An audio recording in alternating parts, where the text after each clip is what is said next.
الحمد لله رب العالمين والعاقبة للمتقين والصلاة والسلام على نبيه الكريم أما بعد فأعوذ بالله من الشيطان الرجيم بسم الله الرحمن الرحيم إن عدة الشهور عند الله 12 شهرا في كتاب الله يوم خلق السماوات والأرض منها 4 حرم ذلك الدين القيم فلا تظلموا فيهن أنفسكم وقال الله تبارك وتعالى الحج أشهر معلومات فمن فرض فيهن الحج فلا رفث ولا فسوق ولا جدال في الحج وما تفعلوا من خير يعلمه الله وتزودوا فإن خير الزاد التقوى واتقون يا أولي الألباب. وعن أبي هريرة رضي الله تعالى عنه قال قال رسول الله صلى الله عليه وآله وسلم من حج فلم يرفث ولم يفسق رجع كيوم ولدته أمه. وعن أبي هريرة رضي الله تعالى عنه قال قال رسول الله صلى الله عليه وآله وسلم العمرة إلى العمرة كفارة لما بينهما والحج المبرور ليس له جزاء إلا الجنة. وقال الله تبارك وتعالى إن الله وملائكته يصلون على النبي يا أيها الذين آمنوا صلوا عليه وسلموا تسليما. اللهم صل على سيدنا ومولانا محمد وعلى آله وأصحابه سيدنا ومولانا محمد وبارك وسلم علیہ. سامعین محترم، آج ذی القعدہ کی 3 تاریخ ہے اور جون کی بھی 3 تاریخ ہے، اور یہ جو مہینہ ہے اسلامی اعتبار سے یہ 11واں مہینہ ہے. ذی القعدہ کا مہینہ 11واں مہینہ ہے، اور یہ مہینہ حرمت والے مہینوں میں بھی شامل ہے اور حج کے مہینوں میں بھی شامل ہے. یہ مہینہ 2 اعتبار سے بیان کیا جاتا ہے. 2 اصطلاحات ہیں، 2 اصطلاحات آپ نے ذہن میں رکھنی ہے. اشہر الحرم یعنی حرمت والے مہینے، اشہر الحرم یعنی حرمت والے مہینے، اور اشہر الحج حج کے مہینے. یہ 2 اصطلاحات ہیں، حرمت والے مہینے اور حج کے مہینے. سورہ بقرہ کی یہ جو آیت ہے الحج اشہر معلومات، یعنی حج کے مہینے مقرر ہیں. شہر مہینے کو کہتے ہیں، شہر تو حج کے مہینے مقرر ہیں. الحج اشہر معلومات، معلوم ہیں، مقرر ہیں، معلوم ہیں، جانے پہچانے ہیں حج کے مہینے. اور وہ کون کون سے مہینے ہیں؟ ایک روایت کے مطابق جو کہ حضرت عبداللہ ابن مسعود سے اور دیگر محدثین سے بھی اس کی روایت ہے کہ اس سے مراد شوال، ذی القعدہ اور ذی الحج، یہ 3 مہینے ہیں حج کے مہینے. یہ 3 مہینے اشہر الحج. اور حضرت عبداللہ ابن عباس کی جو روایت ہے، حضرت عبداللہ ابن عباس کی روایت کے مطابق حج والے مہینے شوال، ذی القعدہ اور ذی الحج کے پہلے 10 دن یہ اشہر الحج کہلاتے ہیں. یہ کیا کہلاتے ہیں؟ اشہر الحج کہلاتے ہیں. تو 2 روایتیں ہیں، ایک حضرت عبداللہ ابن مسعود سے ہے اور دوسری حضرت عبداللہ ابن عباس سے ہے. جو احناف کی عمومی روایت ہے، امام ابو حنیفہ رحمہ اللہ بھی جس کا اعتبار کرتے ہیں، وہ یہ دوسری حضرت عبداللہ ابن عباس والی روایت ہے. یعنی اس سے مراد شوال کا مہینہ، حج کا مہینہ، اور شوال کا مہینہ، ذی القعدہ کا پورا مہینہ، اور حج کا جو ذی الحج کا مہینہ اس کے پہلے 10 دن یہ اشہر الحج کہلائیں گے. جبکہ حرمت والے مہینے جو 4 ہیں جن کو اشہر الحرم کہا جاتا ہے، ان عدۃ الشہور عند اللہ 12 شہرا، کہ اللہ کے نزدیک جو مہینوں کی گنتی ہے وہ 12 ہے۔ کل کتنے مہینے ہیں؟ 12 ہیں۔ ان عدۃ الشہور عند اللہ 12 شہرا فی کتاب اللہ، یعنی جو کتاب اللہ میں ہیں، اللہ کے نزدیک جس کا ذکر کیا گیا ہے، جو وحی کے ذریعے سے بیان کیے گئے ہیں، جو معلوم ہیں، جو معروف ہیں، وہ کل ہیں 12۔ اور انہی مہینوں کے اندر ہی یعنی یوم وہ دن بھی ہے خلق السماوات والارض منہا، جن میں آسمانوں اور زمینوں کو جو ہے وہ بنایا گیا۔ اور پھر انہی میں ہے 4 حرم، 4 حرمت والے مہینے۔ ان میں کیا ہیں؟ 4 حرمت والے اشہر الحرم جنہیں کہا گیا ہے۔ اور یہاں پر اس آیت کے اندر، یعنی یہ سورہ توبہ کی آیت نمبر 36 ہے، اس آیت کے اندر ان کو 4 حرم کہا گیا ہے، یعنی 4 حرم۔ یہ 3 مہینے تو یہی ہیں اکٹھے، ذیقعد، ذی الحج اور محرم، ذیقعد، ذی الحج اور محرم۔ اور ایک مہینہ الگ ہے جس کو رجب کہتے ہیں، جو سمجھے کہ شعبان سے پہلے ہے، رجب کا مہینہ، یہ 4تھا مہینہ۔ تو لوگ بعض اوقات ان میں خلط ملط کر دیتے ہیں، گڑبڑ کر دیتے ہیں۔ جو حرمت والے مہینے ہیں وہ بھی 4 ہیں، ان میں رجب الگ سے ہے اور شوال ان میں شامل نہیں ہے، جبکہ اشہر الحج میں جو ہے وہ شوال، ذیقعد اور ذی الحج کے ایک روایت کے مطابق پہلے 10 دن ہیں، اور دوسری روایت کے مطابق جو ہے وہ پورا ذی الحج کا مہینہ۔ تو یہ 3 مہینے ہیں۔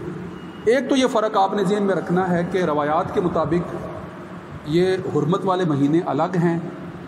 ان کی حرمت کے اپنے فضائل ہیں، اور خاص طور پر ان میں جو 3 مہینے اور خاص طور پر درمیان والے جو 2 مہینے ہیں، ذیقعد اور ذی الحج، یہ زیادہ اہم اس لیے ہے کہ یہ اشہر الحج میں بھی شامل ہیں، یہ اشہر الحج میں بھی شامل ہیں، یعنی حج والے مہینوں میں بھی شامل ہیں۔ یہ جو مہینہ ہے ذیقعد کا، اس کے متعلق آپ نے 1-2 باتیں اور ذہن میں رکھنی ہیں کہ عربی میں ذو کا مطلب ہوتا ہے والا، ذو کا مطلب ہوتا ہے والا، اور قادہ کا لفظ آپ نے سنا ہوگا نماز میں بھی، قادہ اولا اور قادہ اخیرہ۔ جب 4 رکعت والی نماز میں 2 رکعت کے بعد آپ جو ہے وہ بیٹھتے ہیں تو قادہ اولا، اور یعنی یہ جو بیٹھنا ہے، قادہ کا مطلب کیا ہے؟ بیٹھنا۔ آپ اس کا اگر لفظی مطلب کریں تو اس کا مطلب ہے بیٹھنے والا مہینہ۔ ذوی القعدہ کہیں یا ذیقعد کہیں، دونوں کا مفہوم ایک ہی ہے، صرف جو ہے وہ تھوڑا سا گرامیٹیکل جو ہے وہ ڈفرینس ہے، وگرنہ لفظی مطلب جو ہے وہ ایک ہی ہے۔ ذو والے کو کہتے ہیں بیٹھنے والا مہینہ۔ تو روایات میں یہ بات آتی ہے، یہ بات آپ ذہن میں رکھ لیں، روایات میں یہ بات آتی ہے کہ جو حرمت والے مہینے ہیں، اسلام کی آمد سے پہلے بھی عربوں کے ہاں ان مہینوں کی حرمت قائم اور برقرار تھی، رائج تھی، اور اس اعتبار سے وہ یہ بات پیش نظر رکھتے تھے کہ ان مہینوں میں وہ قتل کا بدلہ نہیں لیا کرتے تھے، لڑائی جھگڑا نہیں کرتے تھے، آپس میں اگر ان کے کوئی اختلافات ہیں جس کی بنیاد پر جھگڑے ہیں تو ان مہینوں میں جھگڑا نہیں کیا کرتے تھے، یعنی جھگڑے سے کنارہ کشی اختیار کر کے بیٹھ رہتے تھے، بیٹھ جاتے تھے۔ یہ بیٹھنے والے مہینے ماضی کی روایت کے مطابق، یعنی زمانہ ما قبل اسلام، جسے زمانہ جاہلیت بھی بعض روایات میں کہا جاتا ہے، اس دور کے اندر بھی زمانہ ما قبل اسلام یعنی اسلام سے پہلے بھی یہ حرمت والے مہینے مانے جاتے تھے۔ سابقہ انبیاء کی تعلیمات میں بھی ان کی حرمت جو ہے وہ بیان کی گئی تھی، برقرار تھی۔ حضرت ابراہیم علیہ السلام سے ہی یہ حج کے مہینے شمار کیے جاتے تھے، اس سے پہلے بھی جو ہے وہ حج سے متعلق جو ہے وہ ان کی روایات جو ہے وہ ملتی تھی۔ لہٰذا ان مہینوں میں عرب بالخصوص جو ہے وہ راستوں کو محفوظ بنا دیتے تھے تاکہ حج کی غرض سے آنے والے مسافر راستے میں کسی مشکل سے دو چار نہ ہو جائیں، اس لیے راستے محفوظ ہو جاتے تھے، آپس کی لڑائیاں بھی روک دیتے تھے، قصاص کے بدلے بھی جو ہے وہ روک لیتے تھے، لڑائی جھگڑے نہیں ہوتے تھے، راستے محفوظ ہو جاتے تھے، لوگ سہولت کے ساتھ جو ہے وہ بیت اللہ کی طرف قصد کر کے حج کے ارادے سے، عمرے کے ارادے سے اس طرف جو ہے وہ رخت سفر باندھ لیتے تھے۔ اس لیے اب چونکہ لڑائی جھگڑا چھوڑ کر یہ بیٹھ چکے ہوتے تھے، بیٹھ جاتے تھے، اس لیے بیٹھنے والا مہینہ اس کو کہا گیا، ذیقعد اس کو کہا گیا۔ لہٰذا یہ مہینہ اسی نام سے جو ہے وہ مشہور ہو گیا کہ اس میں اب جو ہے وہ کوئی لڑائی جھگڑے والا یا قتال والا معاملہ اختیار نہیں کرنا۔ اب چونکہ یہ مہینہ حج کی حرمت کے اعتبار سے بھی اہم تھا اور دیگر حرمت والے مہینوں میں بھی شمار ہونے کی وجہ سے اہم تھا، تو یہ جو فضیلت اس مہینے کی اسلام یعنی آپ صلی اللہ علیہ وآلہ وسلم کی بعثت سے پہلے جو قائم تھی، آپ صلی اللہ علیہ وآلہ وسلم نے اس حرمت کو برقرار رکھا کہ اس مہینے کی فضیلت کو برقرار رکھا جائے گا۔ بعض لوگ اپنے انداز میں کہہ دیتے ہیں کہ یہ خالی مہینہ ہے، یہ خالی مہینہ ہے، یعنی اس سے پہلے رمضان کا مہینہ گزرا ہے، شوال کے اندر عید تھی، اس کے بعد بھی جو مہینہ آئے گا اس میں جو ہے وہ حج ہوگا اور وہاں بھی جو ہے وہ عید الاضحیٰ ہوگی، تو اس سے پہلے والے مہینے میں بھی حج، اس سے پہلے والے مہینے میں بھی عید یعنی عید الفطر، اور اس سے بعد والے مہینے میں بھی عید الاضحیٰ، دو عیدوں کے درمیان اس کو خالی مہینہ کہتے ہیں۔ حالانکہ اس کو خالی مہینہ کہنے کی ضرورت نہیں ہے، کوئی بھی روایت اس کے متعلق کیوں؟ اب وہ یہ سمجھ رہے ہوتے تھے کہ اس سے پہلے بھی فضیلت والا مہینہ ہے، بعد والا بھی فضیلت والا مہینہ ہے، اور ان میں بھی عبادات ہیں، ان میں بھی بڑے اعمال ہیں جن کی بڑی اہمیت ہے، مگر وہ اس مہینے کی اہمیت اور فضیلت کو چونکہ سمجھ نہیں رہے ہوتے، اس لیے اس کو خالی مہینہ کہہ کر سمجھ رہے ہوتے ہیں کہ شاید جو ہے وہ اس میں کوئی عبادات خاص کرنے کی ضرورت نہیں ہے۔ نہیں، اس مہینے کی بھی بڑی فضیلت اور میں آپ کے سامنے بیان کر دیتا ہوں۔ آپ صلی اللہ علیہ وآلہ وسلم نے 4 عمرے فرمائے ہیں، آپ صلی اللہ علیہ وآلہ وسلم نے 4 عمرے کیے ہیں، اور 4 میں سے 3 عمرے آپ نے اس مہینے میں فرمائے ہیں، ذیقعد کے مہینے میں۔ غور کریں نا، تاکہ لوگوں کے ذہن میں جو اس مہینے سے متعلق غلط فہمیاں ہے کہ اس میں عبادت کی اہمیت نہیں ہے، یا اس میں عبادت جو ہے وہ کرنے کی ضرورت نہیں ہے، یا اس میں عبادت جو ہے وہ اس طرح سے جو ہے وہ فضائل والی نہیں ہے، غور کر لو کہ آپ صلی اللہ علیہ وآلہ وسلم نے اپنی زندگی میں جو 4 عمرے ہجرت کے بعد جو آخری ذی الحج کے مہینے میں آپ صلی اللہ علیہ وآلہ وسلم جب حج کرنے کے لیے گئے تو آپ نے رخت سفر تو اس سے پہلے ہی باندھ دیا تھا، ذیقعد کے مہینے میں جو ہے وہ آپ صلی اللہ علیہ وآلہ وسلم مدینہ منورہ سے مکہ مکرمہ جو ہے وہ پہنچ چکے تھے، اور وہاں پر پھر آپ صلی اللہ علیہ وآلہ وسلم نے قیام کے دوران ابتدا ہی میں جو ہے وہ 1 نہیں 2 نہیں 3 عمرے جو ہے وہ کر کے اس بات کو جو ہے وہ ثابت فرما دیا کہ اس مہینے کی بھی عبادات کے حوالے سے بڑی اہمیت ہے، بہت زیادہ فضیلت۔ بات سمجھ گئے؟ تو لہٰذا اگر کوئی یہ فرض سمجھتا ہے کہ یہ خالی مہینہ ہے، اب چونکہ ہم دور دراز کے علاقوں میں رہتے ہیں اور یہاں سے جو ہے وہ عمرے کے لیے جانے کے لیے ہمیں پورا ایک پروگرام ترتیب دینا پڑتا ہے، ہم جو ہے وہ کسی بھی وقت جو ہے وہ سواری پر بیٹھ کر جو ہے وہ نکلنا ہمارے لیے اتنا آسان نہیں ہے کہ جو ہے وہ اگر جو ہے وہ وسائل نہیں ہے، وہ کہ آج کل کے جدید ترقی یافتہ دور کے اندر ہم جو ہے وہ بہت کم وقت میں وہاں پہنچ سکتے ہیں، مگر بہرحال اس کے لیے بھی جو وہ مہنگے دام مہنگے وسائل کے ذریعے سے ہی جو ہے وہ وہاں تک پہنچ سکتے ہیں، تو لہٰذا عمومی طور پر بین الاقوامی آمد و رفت جو ہے وہ سعودی حکومت ہی کی طرف سے جو ہے وہ اس کے اوپر ایک طرح سے حج کے علاوہ عمرے کے لیے ویزوں کی جو ہے وہ اجازت نہیں دی جا رہی ہوتی۔ کیوں؟ کیونکہ حجاج کرام جو ہے وہ کثرت سے وہاں پر جو ہے وہ اسی مہینے میں جمع ہو رہے ہوتے ہیں، اور اسی مہینے میں عمروں کا جو ہے وہ حجاج کرام جو حج کی نیت سے گئے ہیں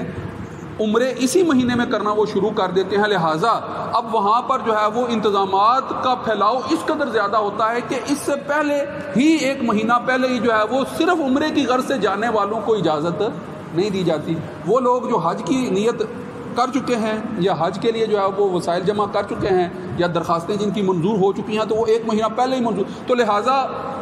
اس فضیلت کو صرف وہی لوگ حاصل کر پاتے ہیں، یعنی ذیقعد کے مہینے میں عمرہ کرنے کی فضیلت کو وہی لوگ، یعنی آپ غور کریں نا کہ جس مہینے میں آپ صلی اللہ علیہ وآلہ وسلم نے عمرہ کیا ہے تو آپ کی سنت ہے کہ اسی مہینے میں عمرہ کیا جائے، اس کے علاوہ بھی جو ہے وہ رمضان المبارک کے مہینے میں بھی جو ہے وہ عبادات کی بے پناہ فضیلت بیان کی گئی ہے، اور جو ہے وہ آگے ذی الحج کے مہینے میں تو پھر حج ہے ہی ہے، اور حج کے ساتھ جو چوتھا عمرہ ہے آپ صلی اللہ علیہ وآلہ وسلم نے وہ پہلے عشرے میں یعنی حج کے بعد جو ہے وہ اس کا انتظام فرمایا، حج سے پہلے جو ہے اس کا جو ہے وہ اہتمام فرمایا، تو اس کے ساتھ ہی پھر حج ملا کر کیا۔ تو وہ لوگ جو قرب و جوار کے علاقوں میں ہیں وہ بعض اوقات جو ہے وہ اس بات کا یعنی ذیقات میں جا کر عمرہ کرنے کا خاص اہتمام کرتے ہیں۔ تو اس اعتبار سے، اور یہ بات آپ سے سم کی جو ہے وہ حدیث سے واضح ہے کہ عمرہ کی فضیلت کیا ہے، یعنی آپ سے سم نے فرمایا، ابھی میں نے آپ کے سامنے شروع میں روایت پڑھی ہے کہ حضرت ابو ہریرہ رضی اللہ تعالیٰ عنہ نے فرمایا کہ ایک عمرہ اپنے بعد، اس سے بعد جو آپ دوسرا عمرہ کریں اس کے درمیان جو وقت ہے اس دوران تک جو ہے وہ نامہ اعمال کی معافی کا جو ہے وہ سبب بن جاتا ہے، یعنی اس دوران جتنے بھی گناہ ہیں اللہ اگر جو ہے وہ مقبول فرما رہا ہے تو وہ گناہ معاف کر دیے جائیں گے، اور اگر جو ہے وہ حج کے ساتھ اس کو ملایا گیا ہے اور حج جو ہے وہ حج مقبول جو ہے وہ شمار ہوا ہے تو وہ پھر ایسا ہے کہ سابقہ سارے ہی گناہوں کے، ساری زندگی کے گناہوں کے جو ہے وہ سے معافی کا جو ہے وہ سبب بن جاتا ہے۔ اور ایک روایت میں ہے کہ جس کا حج، جس نے ایسا حج کیا جس میں مثلا من حج فلم یرفث ولم یفسق، کہ جس نے ایسا حج کیا کہ جس میں فحش اور گناہ کا کوئی کام نہیں کیا ہے، تو پھر وہ ایسا ہے جیسے اس کی ماں نے اسے ابھی جنا ہے، یعنی جیسے وہ ابھی بے گناہوں سے پاک جیسا پیدا ہوا ہے ویسی اس کی حالت ہو جاتی ہے، یعنی حج ایسا حج جس میں کوئی گناہ کا کام نہیں کیا گیا، فلم یرفث ولم یفسق، کہ جس میں کوئی فسق کا کام نہیں کیا۔ فسق سے مراد ہر قسم کی نافرمانی، فسق سے مراد مثلا اسلام لانے کے باوجود اگر فرد گناہ گار ہے اور گناہ کے کام نہیں چھوڑتا ہے تو وہ فاسق ہے، فاجر ہے، کہ اسلام قبول کرنے کے بعد توحید رسالت آخرت پر ایمان لانے کے باوجود جو ہے وہ گناہ کے کام نہیں چھوڑ رہا تو وہ فاسق ہے، وہ فاجر ہے۔ تو کوئی فسق و فجور کا کام نہیں کرتا ہے اور جو ہے وہ فحش کاموں کے قریب بھی نہیں جاتا ہے۔ رفث کہتے ہیں یعنی فحش، وہ فحش آپ کا جو ہے وہ ایسا بھی ہو سکتا ہے کہ آپ جو ہے وہ عورتوں کے معاملات میں جو ہے وہ خواہ مخواہ کی دخل اندازی کریں، یا جو ہے وہ ایسا بھی معاملہ ہو جاتا ہے کہ جس میں بے شرمی کے پہلو جو ہے وہ شامل ہو سکے، تو فحش کی کوئی بھی قسم ہوگی وہ یرفث کے اندر ہی جو ہے وہ داخل ہوگی۔ تو اگر جو ہے وہ کوئی بھی ایسا کام نہیں کرتا اور جو ہے وہ گناہوں سے پاک رہنے کی کوشش کرتا ہے تو یقیناً اللہ اس کے حج کو جب مقبول فرماتا ہے تو اس مقبول حج کے ذریعے سے وہ گناہوں سے ایسا پاک ہو جاتا ہے جیسے آج ہی وہ پیدا ہوا ہے۔ تو حج کی بڑی فضیلتیں ہیں، آئندہ جو ہم نے گفتگو کا تسلسل برقرار رکھنا ہے۔ آج میں نے ذیقات کی فضیلت کے حوالے سے جو ہے وہ کچھ پہلو سامنے رکھے، حضرت ابراہیم علیہ السلام کس طرح سے جو ہے وہ سنت ابراہیمی کے تحت جو ہے وہ حج کے مناسب جو ہے وہ ہمارے سامنے ہیں، اور پھر کس طرح سے آپ نے جو ہے وہ پوری دنیا میں توحید کا علم بلند کیا، اور وہ کیسی عظیم الشان لازوال قربانی کہ جس کے تحت جو ہے وہ آج بھی جو ہے وہ ہم قربانی کا فریضہ سر انجام دیتے ہیں۔ آگے جو ہے وہ جتنے بھی جمعے جو ہے وہ حج کے مہینے کے تسلسل کے ساتھ جو ہے وہ چلیں گے انشاءاللہ، ان میں ان کے پہلو جو ہے وہ بیان کیے جائیں گے۔ وآخر دعوانا الحمدللہ رب العالمین، سنتیں ادا فرمائیں۔